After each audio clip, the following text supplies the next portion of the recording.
Chemistry classroom. प्यारे बच्चों, मेरे पास कुछ क्वेरीज थी एमीन्स की बेसिक स्ट्रेंथ से रिलेटेड क्वेश्चंस को लेकर, तो एक छोटा सा वीडियो बना लेते हैं और जितनी क्वेरीज हैं उनको सॉर्ट आउट कर लेते हैं कि यहाँ से एग्जामिनेशन के अंदर किस तरह के एमसीक्यू बन सकते हैं। मेरा मेन फोकस उसके ऊपर रहेगा, ठीक है। Effect of substituents on basic nature.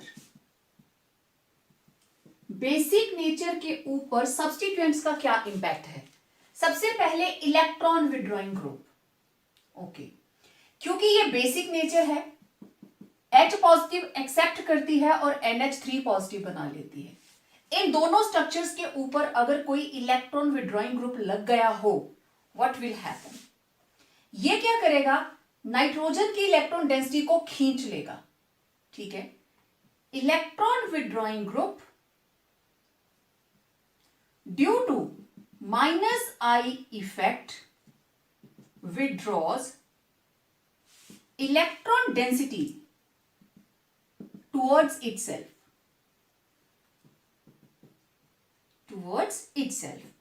therefore decreases the electron density over nitrogen atom and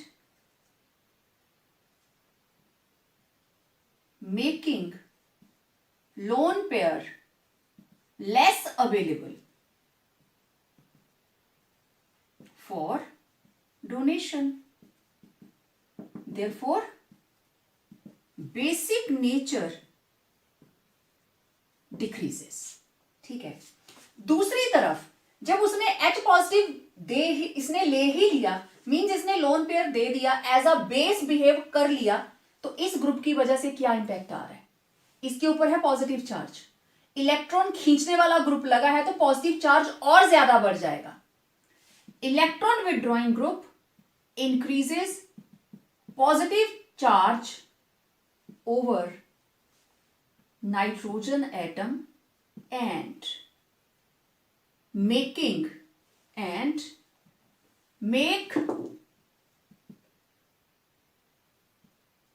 the cation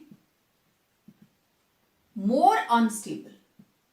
एक तो पहले ही अनस्टेबल है, नाइट्रोजन पे पॉजिटिव चार्ज आकर इलेक्ट्रोनेगेटिव है।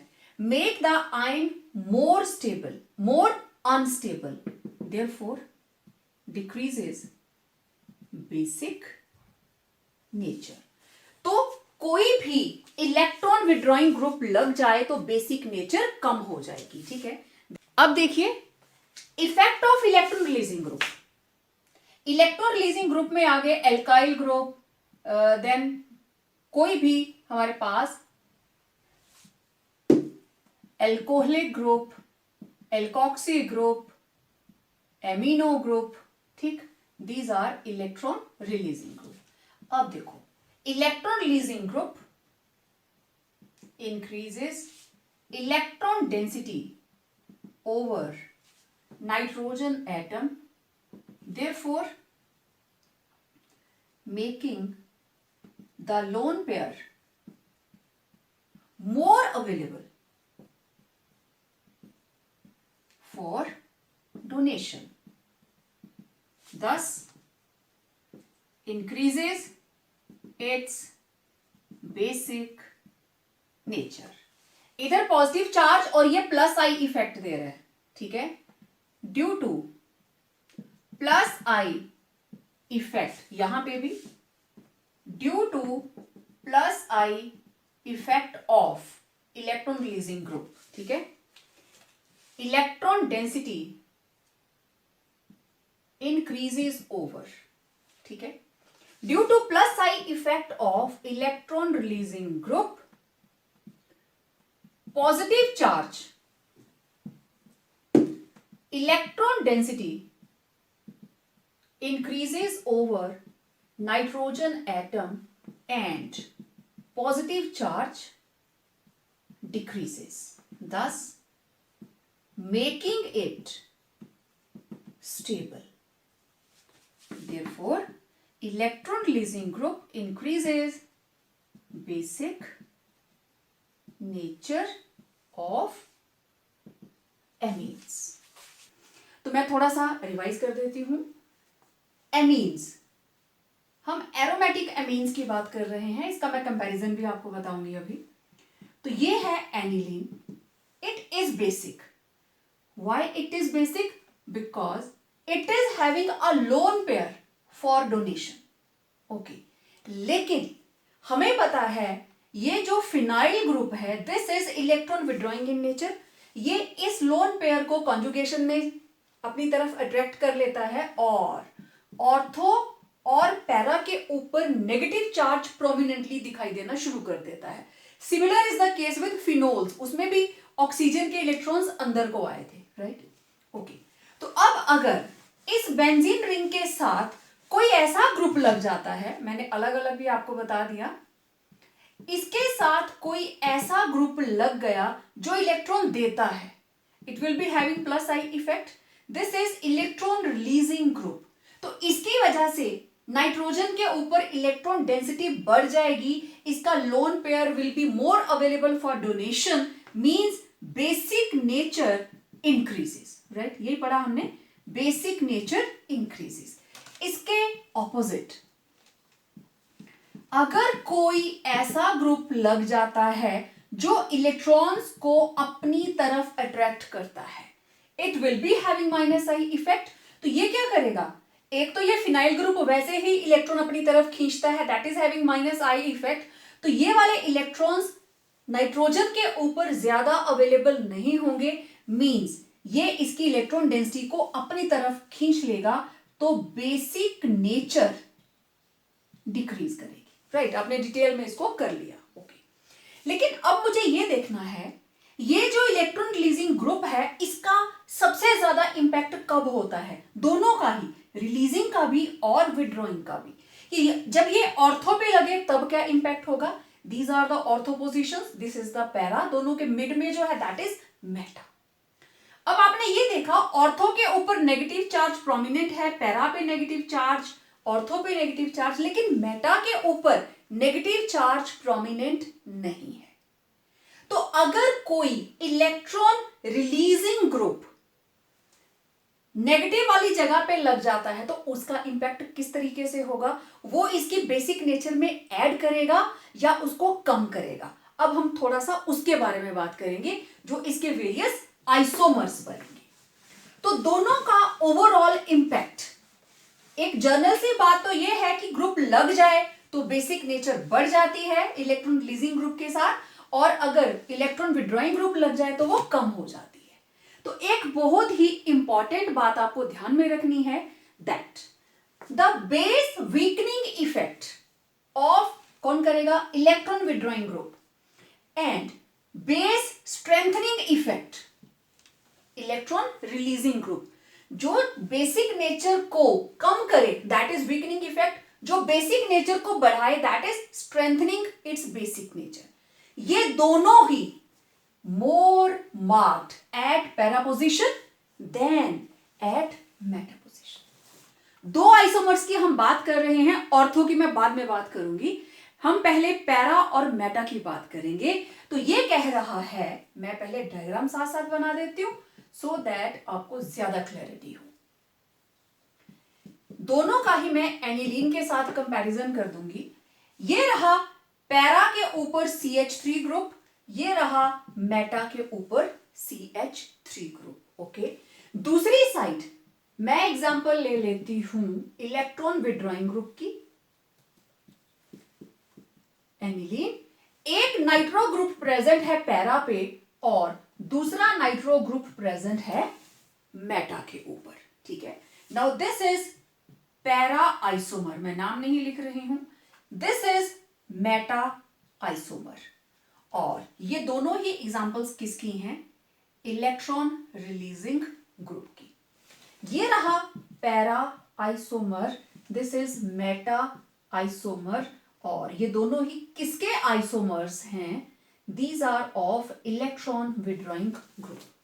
जब ये ग्रुप लगता है तो बेस स्ट्रेंथनिंग होती है, electron releasing group means base strengthening, लेकिन जब ये लगता है it leads to base weakening effect, यहां पे base weakening, okay, para position के ऊपर ज्यादा मार्क्ड इफेक्ट है देन एट मेटा, मतलब जो पैरा वाला है it is more basic than meta. इस ग्रुप ने इसकी बेसिक नेचर इंक्रीज की, तो पैरा वाले की ज्यादा होगी, मेटा वाले की कम होगी, राइट। दूसरी side para isomer Meta isomer, again दोनों के लिए सेम है, मोर मार्क्ड एट पैरा पोजीशन। तो जब यहां पे होगा तो it is having more base weakening effect. अब इस चीज का आप पहले ध्यान से मतलब समझेंगे, इसने बेस को ज्यादा वीक कर दिया, मतलब ये वाला जो पैरा आइसोमर है it is weaker base. Weaker base का मतलब इलेक्ट्रॉन्स की अवेलेबिलिटी फॉर डोनेशन दोनों में से किस में ज्यादा होगी, इसमें। आप समझ रहे हो बात। स्ट्रेंथनिंग पैरा पोजीशन पे ज्यादा, इसने इसको ज्यादा बेसिक कर दिया। वीकनिंग पैरा पोजीशन पे लगेगा तो इसके इलेक्ट्रॉन्स को खींच लेगा, क्योंकि ऑर्थो और पैरा पोजीशंस ही हैं जहां पे वो रिमार्केबली नेगेटिव चार्ज अपीयर करता है। तो अगर ये ग्रुप यहां लगता है पैरा पे तो झट से नेगेटिव इलेक्ट्रॉन को खींच लेगा। मेटा के ऊपर तो नेगेटिव चार्ज आता ही नहीं है। यस, मुझे पता है आप सोच रहे हैं ऑर्थो पे भी तो आता है, उसकी बात मैं बाद में करने वाली हूं। इसका मतलब अगर दोनों का कंपैरिजन आता है तो जो मेटा आइसोमर है दैट इज स्ट्रॉन्गर बेस, ये वीकर होगा, ये ज्यादा वीक कर देगा इसको, ठीक है। इस चीज को हम अगर इनके प्रैक्टिकल वैल्यूज के साथ देखें तो आपको ज्यादा पता चलेगा। अब देखिए, मैंने इसकी डिसोसिएशन कांस्टेंट की वैल्यू और इसकी पीकेबी वैल्यूज मींस उसका पीएच निकाल लिया हमने, जैसे एसिड के लिए पीएच निकालते हैं, ठीक है। उसी तरीके से इस वैल्यू का लॉग ले लेंगे तो you will get pKb values, क्योंकि हम बेसिक नेचर की बात कर रहे हैं। तो आप दोनों का कंपैरिजन देखिए प्रैक्टिकली। Kb की वैल्यू 1.2 10⁻⁹ 10⁻10, बड़ी वैल्यू कौन सी है, दिस वन। तो it is more basic, dissociation constant for base. जब हम इसका लॉग ले लेंगे वैल्यूज उसका बिल्कुल उल्टा आएंगी। तो जिसकी वैल्यू ज्यादा होगी that will be weaker base, जिसकी वैल्यू कम होगी that will be stronger base. मैंने यहां पे दोनों वैल्यूज लिखी हैं। एग्जाम्स के अंदर आपको के बी की वैल्यूज आती हैं तो आपको देखना है लार्जर वैल्यू कौन सी है, और पी के बी वैल्यूज बिल्कुल उसके उलट चलती हैं, ठीक है, इसके बिल्कुल उलट चलेंगी। ये अगर -9 मींस ये लार्जर वैल्यू है, तो ये -10 दैट इज स्मॉलर। लेकिन जब आप इसका लॉग ले लेते हैं तो वैल्यूज आर डिफरेंट। उसी तरीके से पैरा के अंदर देखो, it is having -13 and that is having -12। -12 is larger than -13, इसलिए ये जो मेटा वाला आइसोमर है that is more basic, this is more basic, this is less basic, ठीक है। क्यों? क्योंकि इलेक्ट्रॉन रिलीजिंग ग्रुप ने पैरा आइसोमर को स्ट्रॉन्गर बेस बना दिया। Electron releasing group methyl, it makes para isomer more stronger base than meta, क्योंकि weakening effect और स्ट्रेंथनिंग इफेक्ट दोनों एक तरह से आएंगी। दूसरी side electron withdrawing group NO2 लगाया है हमने, it makes para isomer more weaker base, this is more weaker base. ये वाला वीकर होगा और ये वाला स्ट्रॉन्गर होगा अगर हम दोनों का कंपैरिजन कर रहे हैं। समझ आई बात। तो पैरा पोजीशन के ऊपर चाहे इलेक्ट्रॉन रिलीजिंग ग्रुप का स्ट्रेंथनिंग इफेक्ट है या विड्रॉइंग ग्रुप का वीकनिंग इफेक्ट है, दोनों का इंपैक्ट सेम रहेगा।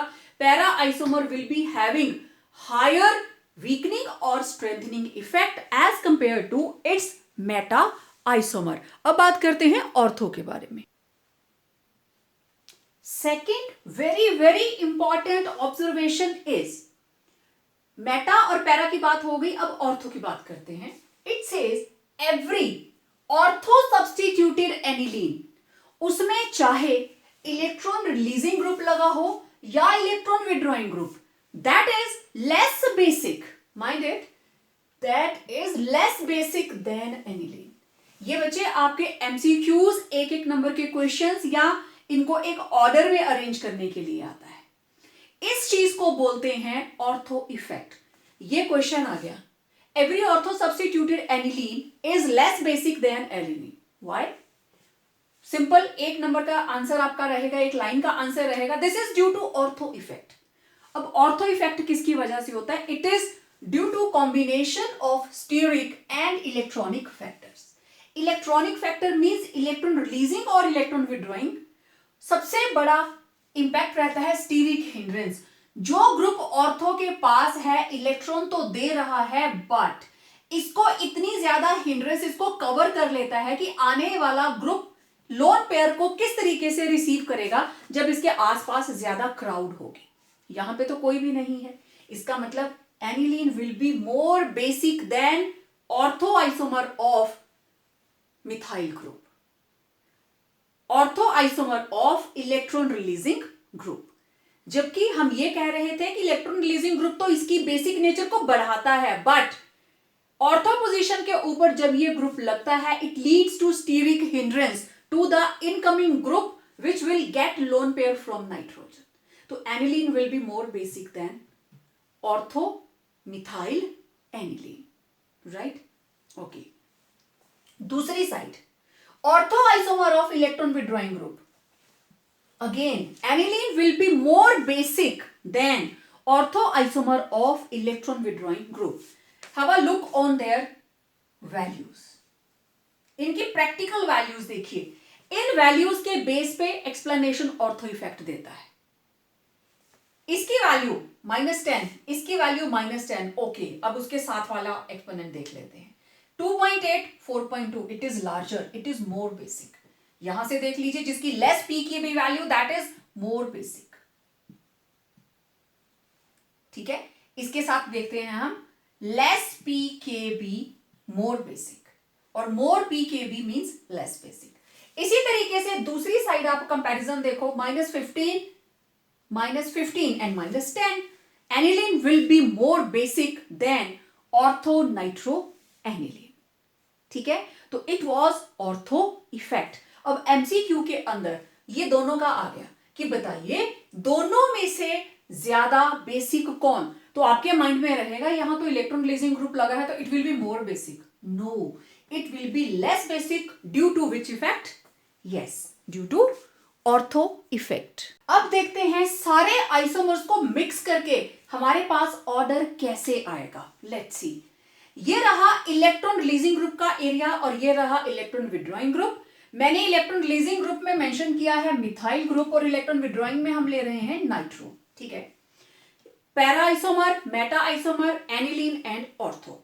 इनका ऑर्डर क्या होगा? एनिलीन साथ में ना भी आए तो आपको para, Meta, ortho, Meta, para तीनों का ऑर्डर पता होना चाहिए दोनों केस में। अब केबी की वैल्यू से हम प्रैक्टिकली देखेंगे कि ऑर्डर क्या बनना चाहिए। ठीक है, तो इनमें से सबसे बड़ी वैल्यू -9, तीनों -10 है ना, तो -9 इज लार्जर, तो this is the most basic isomer. Okay, next तीनों -10 है, इट इज 5, 4.2, 2.6, तो it is more basic. And पहले भी मैंने आपको बताया para isomer is more basic than meta, फिर आगे वाले दोनों को जोड़ दिया, nothing else.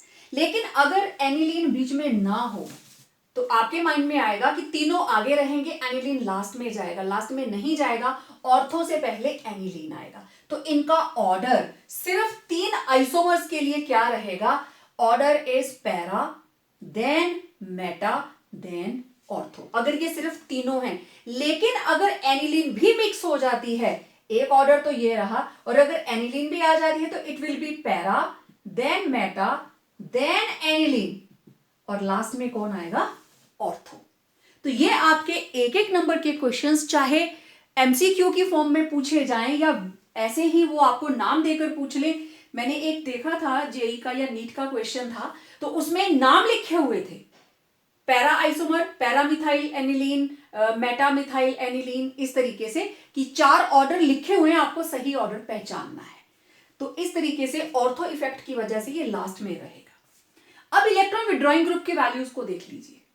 Aniline 4.2 -10, okay, -12, value घटती जा रही है।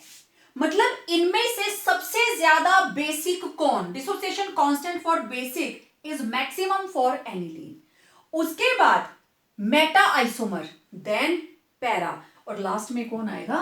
ortho. That is also supported by the value of dissociation constant of base. ये दो चीजें तो आप पहले ही कंपेयर करके आ चुके हैं. दैट पैरा आइसोमर के ऊपर बेस वीकनिंग इफेक्ट सबसे ज्यादा होता है मेटा के कंपैरिजन, राइट. और ऑर्थो पोजीशन के ऊपर अगर वो लग जाता है तो बेसिक नेचर सबसे कम चली जाती है. इन दोनों का कंपैरिजन भी आपको ध्यान में होगा. तो तीनों का कंपैरिजन हमारे पास क्या रहेगा? Order meta, then para, then ortho. This will be the order. Clear? लेकिन इलेक्ट्रॉन रिलीजिंग ग्रुप के अंदर आप देख लीजिए ऑर्डर किस तरीके से आ रहा है. तो एनिलीन यहां पे सबसे ज्यादा बेसिक, मेटा आइसोमर उसके बाद में आएगा, पैरा आइसोमर मिड में आएगा, एंड ऑर्थो आइसोमर जो है वो सबसे लास्ट में आएगा. ठीक है.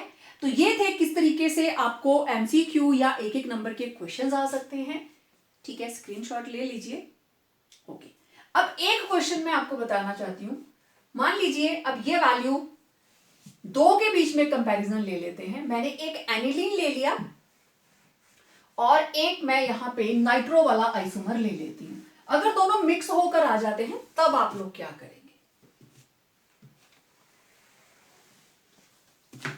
तो ये रहा para isomer electron releasing group का, और यहां मैं बना दूंगी para isomer of electron withdrawing group, और उसकी वैल्यू है हमारे पास 1 × 10⁻30. ठीक है.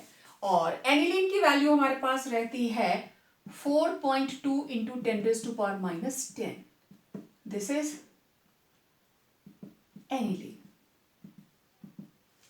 तो दोनों same isomer, when both isomers are same, तब हमारे पास ऑर्डर क्या रहेगा? एनिलीन से ज्यादा बेसिक कौन होगा? Para isomer. और जिसमें नाइट्रो लग गया, क्वाइट ऑब्वियस, उसकी बेसिक नेचर कम होगी. तो this will be the order कि यहां पे आ गया इलेक्ट्रॉन रिलीजिंग ग्रुप, यहां पे आ गई एनिलीन, और यहां पे कौन आ जाएगा? Electron withdrawing group for same position. Position same होनी चाहिए, ऑर्थो पैरा को मिक्स नहीं कर देना है. तो इस तरीके से कोई भी क्वेश्चन आपको एग्जाम के अंदर आता है तो आपको इस बात का ध्यान रखना है कि ये किस आइसोमर के बारे में बात कर रहा है. दोनों में ही वीक जो हमारे पास बेस स्ट्रेंथनिंग या बेस वीकनिंग है, पैरा आइसोमर, उसके ऊपर इंपैक्ट ज्यादा होगा. Para is more basic than meta. किसके लिए? Electron releasing group. लेकिन para is weaker than meta. किस केस में? Electron withdrawing group. क्योंकि वीकनिंग इफेक्ट पैरा के ऊपर ज्यादा है, स्ट्रेंथनिंग इफेक्ट पैरा के ऊपर ज्यादा है, मैंने शुरू में ही बताया. इसलिए रिलीजिंग के लिए हमारे पास पैरा, मेटा, ऑर्थो आता है, और इलेक्ट्रॉन विड्रॉइंग के केस में क्या आएगा? Meta, para and ortho. ठीक है. तो ये था किस तरीके से हम इलेक्ट्रॉन रिलीजिंग या इलेक्ट्रॉन विड्रॉइंग. तो it was regarding effect of substituents in case of aromatic amines.